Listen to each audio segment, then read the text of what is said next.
E kaq. A jeni shqetësuar që po avancojnë me grabitjen e pronës tuaj? Me fal, nuk të dëgjova. A jeni të shqetësuar se po ja dalin ta grabisin pronën? Po. Këtu jemi të shqetësuar sepse sipas informacioneve që kemi ne, ata pretendojnë të zaptojnë gjithë pjesën e kodrës sipër. Pyllën e fshatit, po edhe tokët fshatit, kërkojnë të zaptojnë këto zotrit. Si do të rezistoni? Si do të veproni? Gjojë më profesori që unë, me vjen i diçka për do habit, se 3 herë që ka ardhur me toja këtu, ka ardhur vetëm për ditë shtonë ne. Në ditë pushimit kanë ardhur këtu. Ja kuptoj. Që ne s'kishim ku të merrshim vesh, ku të lidhsim, ku të drejtoheshim. As të mi vjen. Ju lutem, gjoba më e madhe posedon zotëria në fjalë tani, që ka marrë gjobën më të madhe nga 12 banorët që janë pjesëtar të kësaj parcele. Sa është gjoba? 1 ndër 4 banorët që është gjobitur me shumën më të madhe është ky zotëria që do flas tani. Po, sa është gjoba dhe çfarë kishte ndërtuar? Unë jam e Stambardhi, kam ndërtu një kotet bari, e kam ulu me llamarin. As gjë tjetër s'ka. Kjo, ajo aty, ajo që po shohim. Po. Kthe edhe një. Edhe gardhin, natë ke bari, e deri në fund siç është parcelet tonë, sepse këtu ka njerëz që kanë lirë me bakti. Po. Bakti janë futanem kanë vendosur rreth 1 metroshe.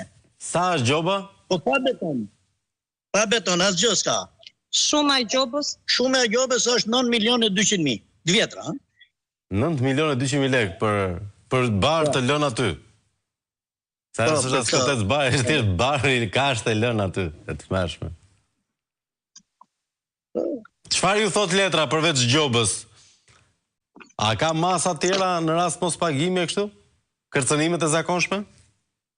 Po, kërcënimet vetëm të jo tjetër s'dim do vetëm i metoj që jemi lidhë në atë aspekt. E kuptoj zë.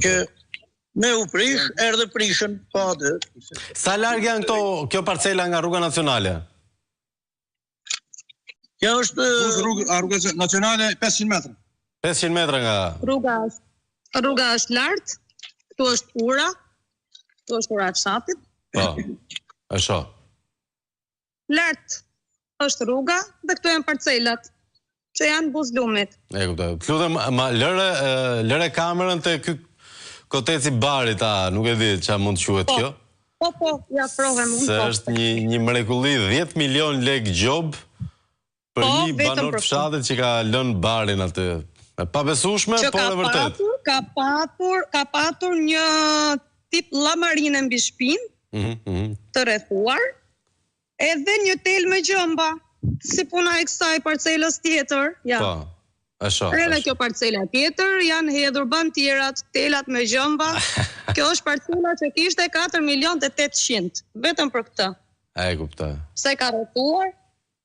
Edhe ky është hangari barit, ja ku janë dhe llamarinat. Ja, për këto llamarina, që këto llamarina nuk kanë bërë aq lek sa janë vënë. Që shteti duhet të vinte dorë mbi këtë individ që ka mbrojtur barin për të shërbyer baktis, ka 20 krerë lop. Ai kuptoj. Që shteti duhet ta ndihmonte me këtë gjë që i ka ndodhur. E qartë. Faleminderit për kohën dhe sigurisht do e mbajmë një sy edhe nga Ndroqi, jo vetëm për një sekond se live na ka ardhur diçka me zarf. Aha. Një sekond se ka ardhur një vendim direkt e drejt për së drejti. Ja ta shohim. Tek banorët. Ta shohim vendimin. Nga IMT-ja. Nga IMT-ja e Tiranës. Po, janë disa zarfe live. Qa thot? Tashi sa për në mriti, në i sondi posteri tashi. Aha.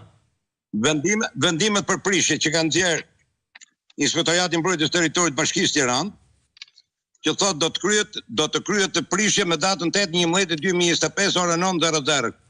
Sot është data 14. Këto i kanë prish qysh me datë 8 dhe vendimin e sjellni sot, nga ajo që ne kemi bën live në televizione. Ai kuptoj. Tashi sa po na erdhën zarfët, ja urdhë këtu i kemi ndorë direkt. E shoh. Sulejman Bardhić? Jo, qartë, shoh. Edmond Pojana, Ilir Pojana e Islam Bardi. To janë 4 gjobitësit. 4 gjobiturit. Dakord. Po, nga 12 pjesëtar, këto janë 4 që janë gjobitur. Sa shkon totali i gjobave?